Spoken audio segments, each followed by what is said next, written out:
ఈ రోజు ఎగ్జాంపుల్లో మనం టైమర్ అనే ఒక కంట్రోల్ ఉంటుందండి. దాని గురించి తెలుసుకుందాం. అది యాక్చువల్లీ మనకు వెబ్ అప్లికేషన్లో కూడా నాకు పంపించలేదండి ఈ వీడియో. ఏం సార్? ఇది ఓకే.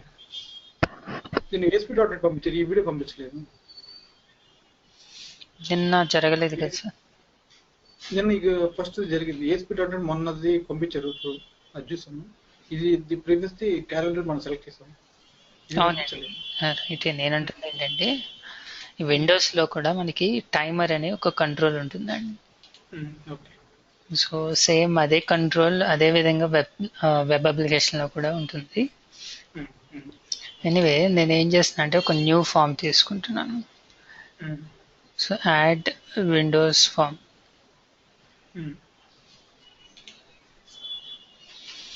దీనికి టైమర్ ఎగ్జాంపుల్ అని పెట్టేసి నేమ్ ఇస్తాను. .cs. సో టైమర్ వచ్చేటప్పటికి టూల్ బాక్స్లో కాంపోనెంట్స్ అని చెప్పేసి ఒక ట్యాబ్ ఉంటుంది. ఈ ట్యాబ్లో ఉంటుంది. యాక్చువల్గా ఇవన్నీ కూడా కాంపోనెంట్ కంట్రోల్స్ అంటాము. వీటి నేచర్ ఏంటంటే మనకి ఇవి డిజైన్ టైంలో కనిపిస్తాయి కానీ రన్ టైంలో కనిపించవండి. అర్థమవుతుంది. ఇప్పుడు మనం డిజైన్ చేసేటప్పుడు కనిపిస్తాయి, బట్ వేరే రన్ టైంకి వచ్చేటప్పటికి కనిపించవండి. వీటిని అవుట్పుట్ వచ్చేటప్పటికి నార్మల్గానే వస్తుందండి. మన ప్రోగ్రామింగ్ చేసిన దాన్ని బట్టి వస్తుంది. బట్ బేసిక్ థింగ్ ఏంటంటే మనం రన్ చేసినప్పుడు ఆ కంట్రోల్స్ కనిపించవు. అంటే టెక్స్ట్ బాక్స్ ఉంది, మీరు దాంతో వర్క్ చేస్తున్నప్పుడు మీరు రన్ టైంలో కనిపిస్తుంది అది రన్ చేసినప్పుడు. కానీ టైమర్ ఏమవుతుందంటే మనకి రన్ చేసినప్పుడు కనిపించదు అనమాట. సో ఇక్కడ కాంపోనెంట్ కంట్రోల్స్లో ఉన్నటువంటి ఇవన్నీ కూడా సేమ్ థింగ్. మనం రన్ చేసినప్పుడు ఇవి మనకి కనిపించవండి. ఓకేనా? సో చూడండి, మీకు ఒక ఐడియా వస్తుంది. సో టైమర్ తీసుకున్నాను. టైమర్ తోటి మనకి ప్రాపర్టీస్ చూసినట్లయితే చాలా సింపుల్గా ఉంటాయి ప్రాపర్టీస్. ఇందులో మనం స్పెషల్గా చెప్పవలసింది ఒకటి ఎనేబుల్డ్. ఎనేబుల్డ్ ఈక్వల్ ఇక్కడ ట్రూ ఆర్ ఫాల్స్ ఉంటుంది. బై డిఫాల్ట్ ఫాల్స్ ఉంటుంది.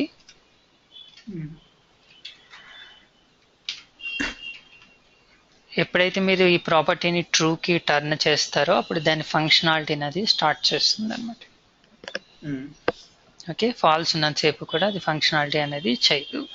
తర్వాత ఇంటర్వెల్ అనే ప్రాపర్టీ. ఇంటర్వెల్ వచ్చేటప్పటికి బై డిఫాల్ట్ 100 ఉంది కదా, ఇది యాక్చువల్లీ మిల్లీ సెకండ్స్లో ఉంటుందండి. ఈ ఇంటర్వెల్ అనేది ఇక్కడ ఉన్న నెంబర్ 100 ఏంటంటే మిల్లీ సెకండ్స్ అనమాట. మీకు కింద ఇక్కడ చూపిస్తుంది చూడండి, frequently of elapsed events in milli seconds.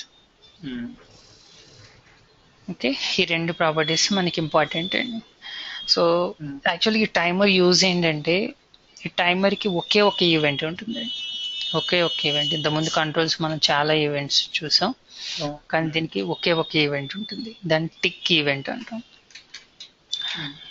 ఈ టిక్ ఈవెంట్లో మన కోడ్ రాసి ఎనేబుల్డ్ ఈక్వల్ టు ట్రూ అని పెట్టామనుకోండి, ఆ ఈవెంట్లో మనం ఏదైతే కోడ్ రాసామో అది రెగ్యులర్గా ఎగ్జిక్యూట్ అవుతూ ఉంటుంది అనమాట. దానికి ఒక ఇంటర్వెల్ ఉంటుంది. ఆ ఇంటర్వెల్ ఇక్కడ మనం ఇస్తాం. అంటే నేను 100 మిల్లీ సెకండ్స్ అని ఇచ్చాను. యాక్చువల్గా 1000 మిల్లీ సెకండ్స్ వచ్చి ఒక సెకండ్ అని. అంటే ఒక సెకండ్కి 10 టైమ్స్ ఆ కోడ్ ఎగ్జిక్యూట్ అవుతుంది అనమాట మీరు 100 అని ఇచ్చినట్లయితే. అర్థమవుతుంది కదా? సో మీకు ఒక సింపుల్ ఎగ్జాంపుల్ చూపిస్తాను, సో మీకు ఒక ఐడియా వస్తుంది. ప్రాపర్టీస్కి వచ్చి నేను దీనికి టైమ్ యాస్టీస్గా దీనికి టైమర్ అని పెట్టేస్తున్నాను, టైం కంట్రోల్ అని పెడుతున్నా. లేకపోతే so now enabled equal to true పెడుతున్నా. ఇంటర్వెల్ వచ్చేటప్పటికి 1000 పెడుతున్నా. అంటే పర్ సెకండ్కి ఒకసారి అది రన్ చేయమని చెప్తున్నా. ఓకేనా? నౌ ఇక్కడ నేను తీసుకునే సింపుల్ ఎగ్జాంపుల్ ఏంటంటే ఒక లేబుల్ తీసుకుని ఆ లేబుల్లో ప్రజెంట్ ఉన్నటువంటి టైం చూపిస్తానండి. ఓకే, అర్థమవుతుంది కదా? టైం. సో ఒకసారి చూడండి, LVL డిస్ప్లే టెక్స్ట్ ప్రాపర్టీకి వచ్చి వాల్యూ తీసేస్తున్నాను. నా ఫాంట్కి వెళ్ళి ఒకసారి ఫాంట్ సైజ్ పెంచుదాం. సైజ్ వచ్చేటప్పటికి 14 ఇస్తున్నాను. బోల్డ్ ఈక్వల్ టు ట్రూ పెడుతున్నా. నౌ ఈ టైమర్ కంట్రోల్లో ఈవెంట్కి వెళ్ళి ఆ టిక్ ఈవెంట్ లేదో డబుల్ క్లిక్ చేసేసిన ఆ టిక్ ఈవెంట్కి మనం వెళ్ళిపోతామండి. టైమర్ పైన డబుల్ క్లిక్ చేస్తాం. ఓకే, ఇక్కడ నేను ఏం చేస్తున్నానంటే వెరీ సింపుల్. మీరు ఏం చేస్తారు, LBL display dot text equal to date time dot now, అంటే కరెంట్ ఉన్నటువంటి టైం చూపిస్తున్నాము. సో బై డిఫాల్ట్కి ఇది ఏమిస్తుంది మనకి, విత్ టైం తోటి ఇస్తుంది. డేట్ టైమ్ డాట్ నౌ అంటే డేటు టైం విత్ మిల్లీ సెకండ్స్తో పాటు ఇస్తుంది అనమాట. ఇప్పుడు ఒకసారి నేను రన్ చేస్తున్నాను. రన్ చేయాలంటే ఫస్ట్ మనం స్టార్ట్అప్ చేంజ్ చేయాలి కాబట్టి ప్రోగ్రామ్ డాట్ సిఎస్కి వచ్చి జస్ట్ ఇక్కడ ఏం చేస్తారంటే టైమర్ ఎగ్జాంపుల్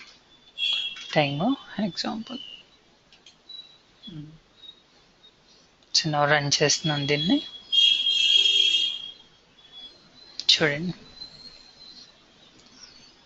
కనిపిస్తుంది. మీకు 100 టైమ్స్ అంటే దానికి మనం దాన్ని చేంజ్ చేస్తాము. ఇంటర్వెల్ వచ్చి 1000 మిల్లీ సెకండ్స్ పెట్టాను, అంటే ప్రతి సెకండ్కి అది లోడ్ అవుతుంది అనమాట. అలా ఎప్పటి వరకు ఎండ్ అవుతుంది?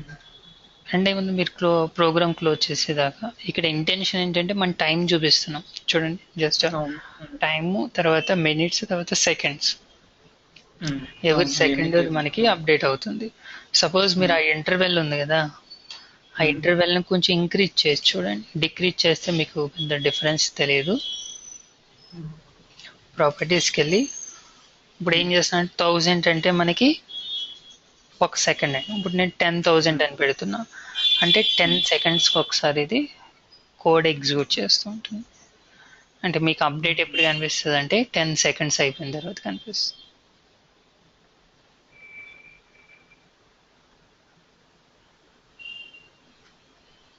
ఓకే, 7 దగ్గర వచ్చింది. మళ్ళీ ఎప్పుడు వస్తుంది, 17 దగ్గర వస్తుంది. అంటే ఇప్పుడు మనం ఆన్లైన్ ఎగ్జామ్స్ కానీ సమ్ టైం లిమిట్ ఉన్న వెబ్సైట్స్ మీరు చూసినట్లయితే అక్కడ మీకు చూపిస్తూ ఉంటుంది టైం ఎలాప్స్ అని చెప్పేసి. సెకండ్స్ డిక్రీజ్ అవుతుంటాయి, తర్వాత మినిట్స్ డిక్రీజ్ అవుతూ ఉంటాయి. సో అలా సో అటువంటి సిచ్యువేషన్లో మనకి టైమర్ అనేది ఉపయోగపడుతుంది. ఓకే, అంటే అక్కడ మీరు ఇచ్చిన ఇంటర్వెల్ని బట్టి అది డిస్ప్లే చేస్తూ ఉంటాం.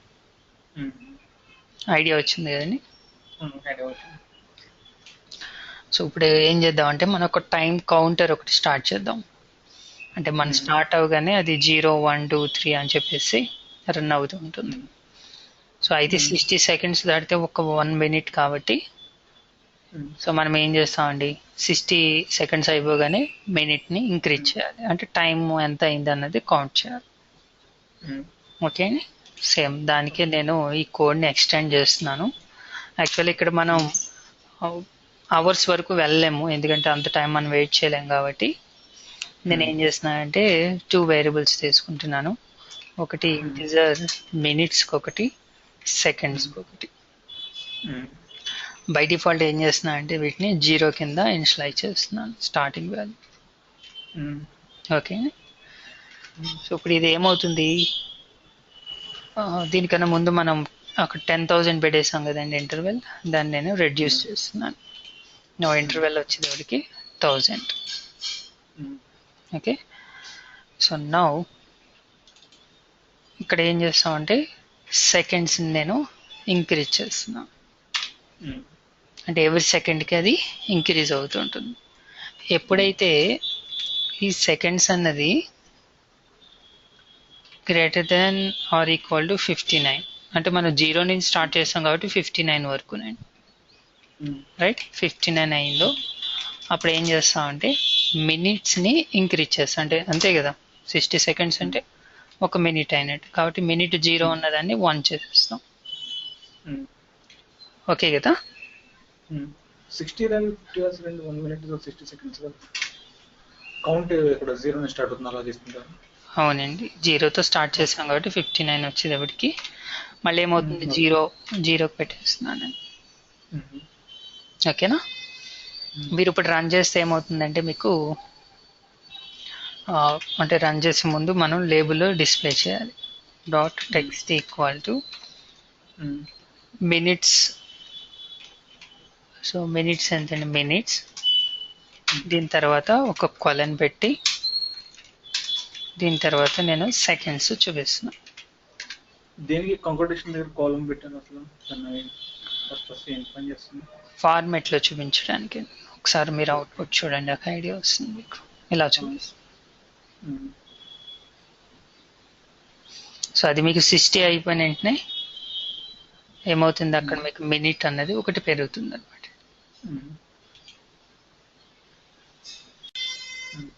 ఓకే చూడండి, 54, 55. ఎప్పుడైతే ఇది 59 అయిపోయిందో ఇమీడియట్గా ఏమవుతుందండి, ఇది 1 minute అయిపోయింది. ఓకేనా. అంటే అది మినిట్, ఇది వచ్చేటప్పటికి సెకండ్స్ అనమాట. సో ఇంకా క్లారిటీ తెలియాలనుకుంటే మనం ఏం చేస్తామంటే ఇక్కడ మెన్షన్ చేస్తాం, ఏమని ఎం అని పెడతాం, మినిట్స్ అని చెప్పేసి. సెకండ్స్ తర్వాత సెకండ్స్ అని పెట్టచ్చు. సరే ఇలా పెడతాం. అంటే ఎండ్ యూజర్కి ఇంకొంచెం క్లారిటీ వస్తుంది. Okay, 0 minutes 2 seconds. అయితే ఇక్కడ 5, 6 ఇలా వస్తుంది కదండి. దీన్ని నేను 01, 02 అలా చూపిద్దాం అనుకున్నాను, అంటే 2 digits చూపిద్దాం అనుకుంటున్నాను ఎప్పుడు కూడా. అప్పుడు ఏం చేస్తామంటే ఇక్కడ సింపుల్గా స్ట్రింగ్ సెకండ్స్ అని చెప్పేసి నేను ఒక వేరియబుల్ తీసుకుని ఆ సెకండ్స్ని ఏం చేస్తున్నానంటే 2 string కింద కన్వర్ట్ చేస్తున్నాను. ఓకే అండి, అర్థమవుతుంది కదా. అంటే ఇంటిజర్ని స్ట్రింగ్ కింద కన్వర్ట్ చేస్తున్నా. ఇలా ఎందుకు కన్వర్ట్ చేస్తున్నానంటే మనకి స్ట్రింగ్ తోటి లెంత్ అనే ప్రాపర్టీ ఉంది. ఆ లెంత్ ప్రాపర్టీ మనకి అందులో ఎంత లెంత్ ఉందో అన్నది ఇస్తుంది. ఇప్పుడు మనకి సింగిల్ లెంత్ ఉందనుకోండి, లెంత్ 1 అయినప్పుడు మనం ఏం చేయాలి, సింపుల్గా అక్కడ 0 యాడ్ చేస్తాం. నేను ఇక్కడ అదే రాస్తున్నాను చూడండి.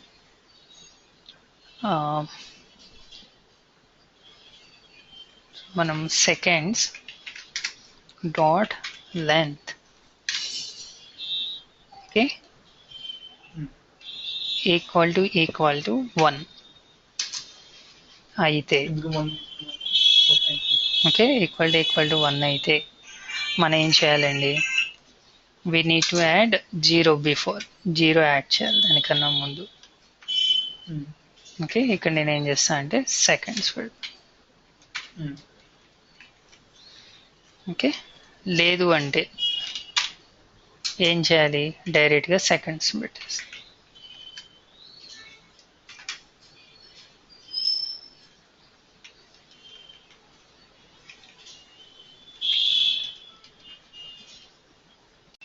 ఒక పని చేద్దాం, ఈ ఎక్స్ప్రెషన్ అంతా తీసేసి నేను అక్కడే పెడుతున్నాను, ఇక్కడ పెడతాను.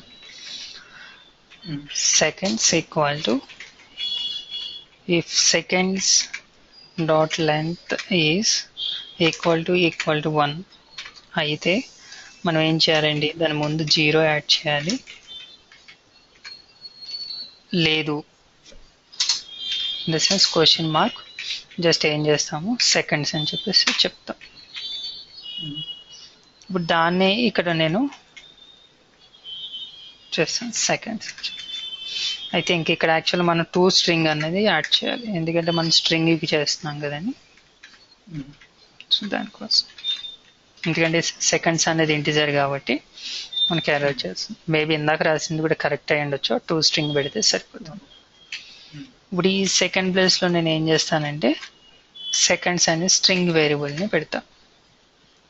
ఇప్పుడు ఏమవుతుందంటే మనకి మొత్తం 2 digitsలోనే వస్తుంది. ఇది సెకండ్స్ మళ్ళీ కన్వర్ట్ చేయవచ్చు ఏదండి, అది సింగిల్ డిజిట్లో ఉన్నది 2 డిజిట్స్ కింద కన్వర్ట్ చేస్తాం. అంటే మన క్లయింట్ అంటే మన పైన ఉన్న టీమ్ లీడ్ అవ్వచ్చు, లేకపోతే క్లయింట్ అవ్వచ్చు, మన రిక్వైర్మెంట్ని బట్టి ఉన్నదాన్ని ఎక్స్టెండ్ చేసుకుంటూ వెళ్ళిపోతాం. ఇప్పుడు ఏంటంటే ఇక్కడ నేను 2 బటన్స్ తీసుకుంటాను, స్టార్ట్ టు స్టాప్ అని చెప్పేసి. స్టార్ట్ క్లిక్ చేస్తే టైమర్ ఏమవ్వాలి, స్టార్ట్ అవ్వాలి. స్టాప్ క్లిక్ చేస్తే ఆఫ్ అయిపోవాలి. ఒకవేళ స్టాప్ చేస్తే మళ్ళీ ఫ్రెష్ అక్కడితో అయిపోతుందా, మళ్ళీ 0 వెళ్ళిపోతుందా? దానికి రెజ్యూమ్ అని చెప్పేసి ఇంకొక బిల్డ్ ఉంది, రెజ్యూమ్ అని చెప్పేసి. పాజ్ రెజ్యూమ్ అని ఉంటాయి కదా, మీరు మళ్ళీ రెజ్యూమ్ క్లిక్ చేస్తే అది కంటిన్యూ అవుతుందండి. స్టార్ట్ క్లిక్ చేస్తే 0 కాంచి కంటిన్యూ అవుతుంది. సో దాన్ని ఇంప్లిమెంట్ చేద్దాం. సో దాన్ని ఇంప్లిమెంట్ చేయడం కోసం నేను ఇక్కడ ఏం చేస్తున్నానంటే ఒక 3 బటన్స్ తీసుకుంటున్నా. 1 2 3. ప్రాపర్టీస్కి వెళ్ళి వీటి ప్రాపర్టీస్ చేంజ్ చేద్దాం. ఇది వచ్చి స్టార్ట్ అని ఎప్పుడు క్లిక్ చేసిన ఇది ఏమవుతుందండి, స్టార్టింగ్ 0 నుంచి స్టార్ట్ అవుతుంది అనమాట. సో ఇది సిఎండి స్టార్ట్. నెక్స్ట్ బటన్ వచ్చేటప్పటికి stop, CMD stop. Text property వచ్చేటప్పటికి స్టాప్. తర్వాత ఇది రెజ్యూమ్,